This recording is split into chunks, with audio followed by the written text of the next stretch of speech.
कराची जे गडाब town में पीअण जे पाणी जो मसलो हल न थियो। केतिराई ॻोठ पीअण जे पाणीअ जे लाइ महरूम आहिनि। ॾिसो था रिपोर्ट। जदीद दौर में भी कराची मेट्रोपॉलिटन कॉर्पोरेशन जो गडाब टाउन जीअण जे बुनियादी सहूलियतुनि खां महरूम आहे। गडाब टाउन जे मैदान वाणकंड कंड जंग खार कंदी शोरकंदी गडाब सिटी समेत सालिम जुमानी ॻोठ समेत 200 खां वधीक ॻोठनि में पीअण जो पाणी न हुजण सबबि रहवासी तमामु वॾी तकलीफ़ खे मुंहुं ॾेई रहिया आहिनि। रहवासी पीअण जो पाणी न हुजण जे करे डंडनि ढोरनि दुबनि तोड़े डेमनि मां पाणी भरण ते मजबूर थी विया आहिनि।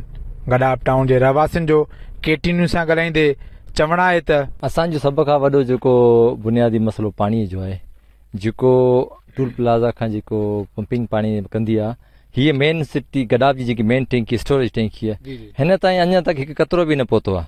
ठीकु है, जेके गैर कानूनी कनेक्शन आहिनि उहे कुझु अनासर माण्हुनि कया आहिनि, कुझु कया आहिनि, छा वठंदा भतो कहिड़ो।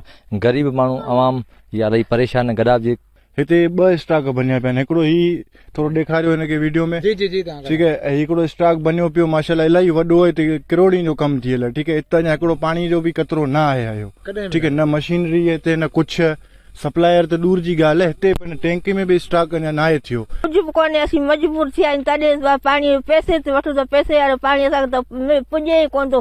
10 ॾींहं उन गाॾी में डोड़ू डोड़ू तॾहिं पाणी थो मिले, असीं कोन थो मिले। सभु पैसे 1500 टाक टेकर त असीं त 1500 ग़रीब माण्हू केट हूंदो के न हूंदो, पोइ असीं किथां आणींदासीं। तक़रीबन 50-60 ॻोठ उन्हनि में पाणी नथो पहुचे। ई जेको वाटर सप्लाई लॻल आहे सिपराईअ खां तक़रीबन गडाब खे 50 किलोमीटर दूर उतां खां पाणी अचे पियो ऐं उन रस्ते में ई माना कनेक्शनूं गैर कानूनी कमु थिए पियो।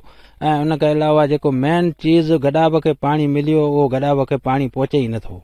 ऐं जेके सप्लाई खे वठी करे केडी जी लाइन ॾिनी वई आहे, जंहिंमें गैर कानूनी कनेक्शन जा गडाब जी मेन जेकी टैंक आहे उन ते पाणी नथो पहुचे। न ई हिते ॻोठनि में पाणी किथे सप्लाई थिए थो।